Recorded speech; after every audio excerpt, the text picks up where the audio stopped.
네, 여러분 안녕하세요. 영어강사 사이먼입니다. 자, 오늘은 if 조건문에 대해서 설명하겠습니다.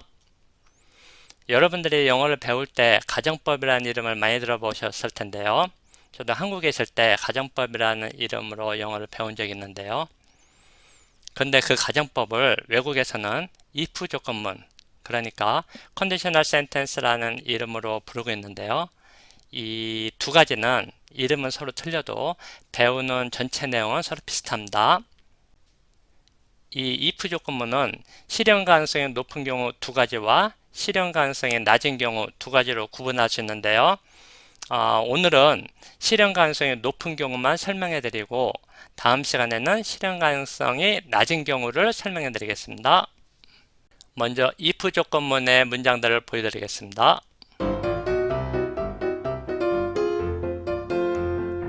이 네 가지 형태의 문장들은 서로 비슷하죠.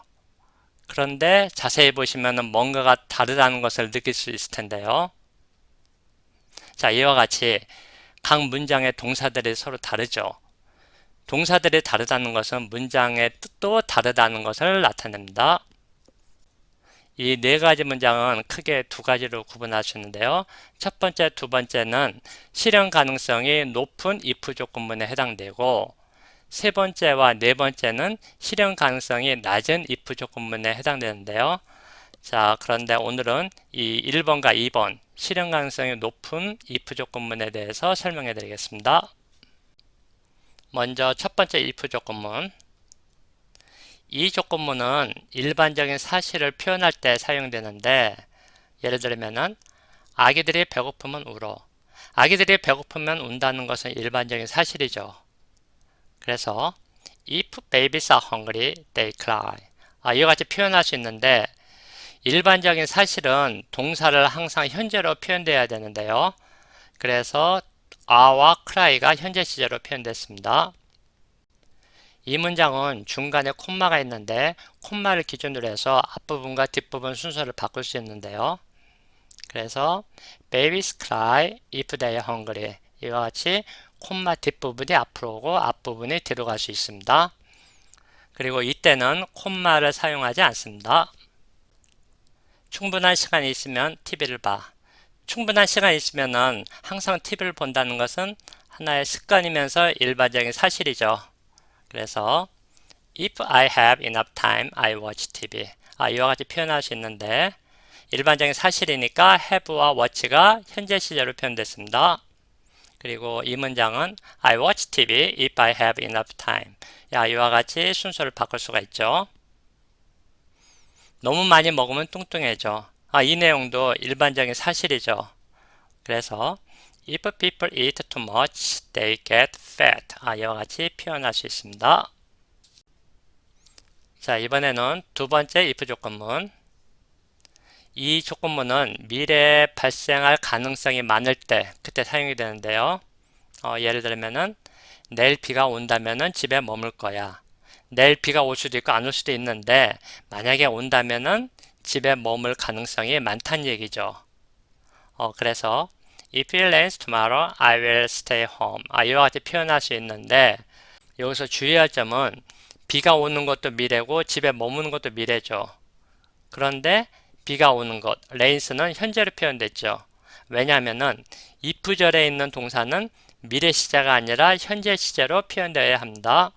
그래서 rains 현재 시제로 표현됐습니다.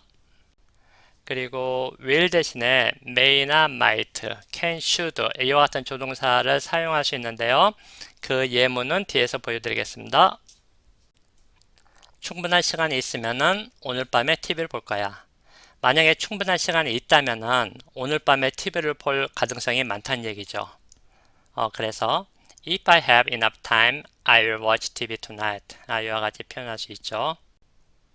조심히 운전하지 않으면은 사고 낼 수 있어.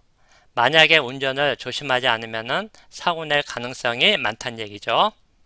그래서 If you don't drive carefully, you can have an accident. 이와 같이 표현할 수 있고 여기서 can은 어떤 가능성을 나타내는 거죠. 햇빛에 앉아 있으면 화상을 입을 수 있어. 화상을 입을 가능성이 어느 정도 있다는 의미죠. 그래서 If you sit in the sun, you may get burned.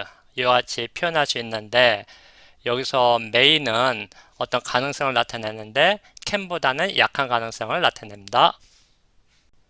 코로나 증세가 있으면 무엇을 해야 해? What should I do if I have symptoms of COVID? 이 문장에서 should는 무엇을 해야 해, 무엇을 하는 것이 좋아 이런 의미로 사용이 되었죠. 이번에는 unless. unless는 if, not 대신에 사용할 수 있고 뭐뭐 하지 않는다면 이와 같이 해석이 됩니다. 여권이 없으면 해외여행을 할 수 없어. If you don't have a passport, you can't travel abroad. 이 문장은 Unless you have a passport, you can't travel abroad. 이와 같이 바뀔 수 있는데요. 여기서 if와 not이 unless로 바뀌었죠. 아기가 배고프지 않으면 울지 않아. If the baby is not hungry, he is not cry. 이 문장도 Unless the baby is hungry, he is not cry. 이와 같이 변환이 되죠. 여기서 if와 not이 unless로 바뀌었습니다. 이번 시간에는 실현 가능성이 높은 if 조건문을 설명해 드렸고 그리고 다음 시간에는 실현 가능성이 낮은 if 조건문을 설명해 드리겠습니다. 이 if 조건문을 완벽하게 이해를 하시면은 앞으로 문법에 맞게 if 조건문을 사용하는데 아무 문제가 없을 것입니다. 오늘도 좋아요, 구독 버튼 부탁드리고 저는 다음 시간에 뵙겠습니다. 여러분 안녕히 계세요.